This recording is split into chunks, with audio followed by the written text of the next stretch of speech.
the Lord took me to a place. And inside there, the Lord asked me to bring judgment to this place.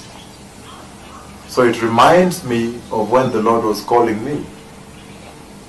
And then the cloud came and stood before me, the thick dark cloud in his glory. And he spoke from there.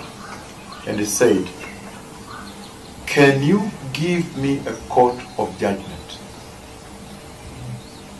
And then I knew that this ministry is going to be the ministry of the judgment of the Lord. So this night, the Lord spoke with me. He took me to a place this past night. And today being 25th, indeed 25th.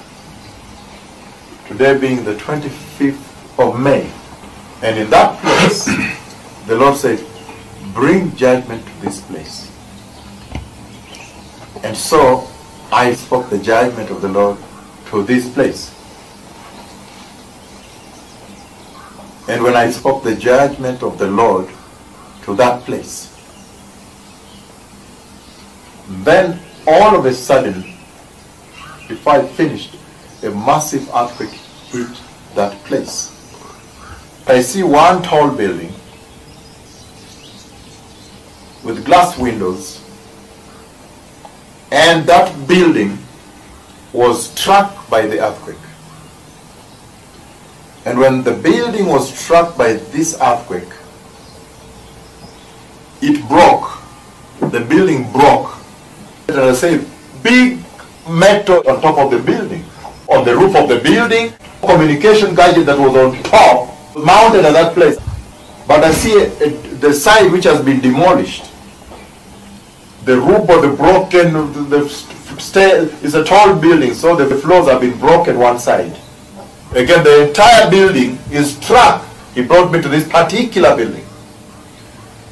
And when it is struck, the problem is this, that once the building is struck by the earthquake, the other part that remains standing is now tilted like this. And does like this. So, I see that the building is about to fall.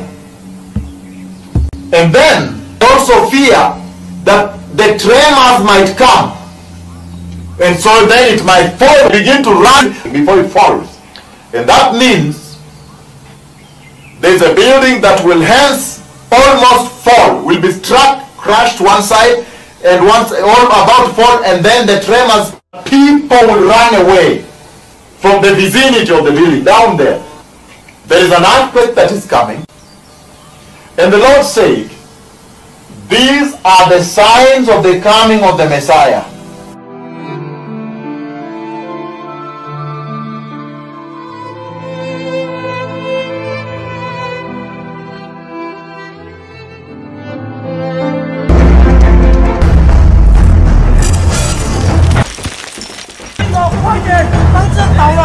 A deadly earthquake rocked 10 minutes before midnight. Hualien is rocked by a quake of proportions not seen in over half a century. A second earlier, residents were peacefully preparing for rain. Now, they fear for their lives. Wei Lin lives on the 5th floor of a landmark apartment building in Hualien, known as Yunmen Cuiti. The massive quake partially destroys Miss Chen's building and leaves it looming precariously. Around the city, multiple buildings buckle under the tremendous force of the quake. Repeated aftershocks terrify those trapped inside. It's an incredible challenge for Hualien's first responders. At any moment, a strong shock could send the buildings crashing down. There's no time to waste.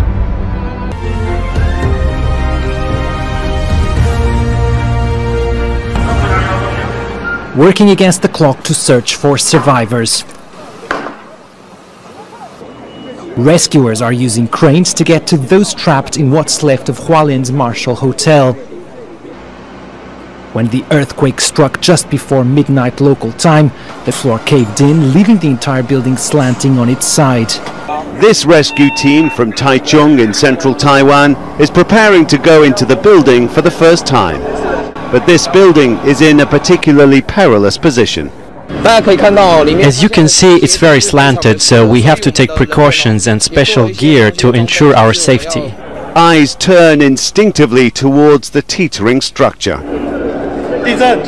Inside, the Taichung team stop. Aftershock, one of them shouts. And deep within the structure, all they can do is wait for the tremor to end. The Taichung team emerge, finding no signs of life, and admit the job makes them sometimes fear for their own lives. Everyone in Hualien had a shocking night last night, as footage from around the city reveals. Many shops' CCTV cameras capture the moment when staff, customers, and goods alike were shaken by the earthquake. Other residents capture scenes from inside their homes or on the streets, showing what happened when the tremors began. Late last night, a shop worker had just finished arranging motorbike helmets on the shelves when the earthquake struck. Hundreds of helmets fell to the floor. She fled the building soon after. Meanwhile, entire racks of DVDs in this rental shop were smashed to the ground. Outside, there were more alarming scenes. Motorcyclists at a level crossing are shaken to and fro by the tremors and even thrown to the ground, unable to hold the bike up. Buildings buckle under the tremendous force of the quake.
And the earthquake breaks the building from around the first floor, so the building remains leaning, about to fall.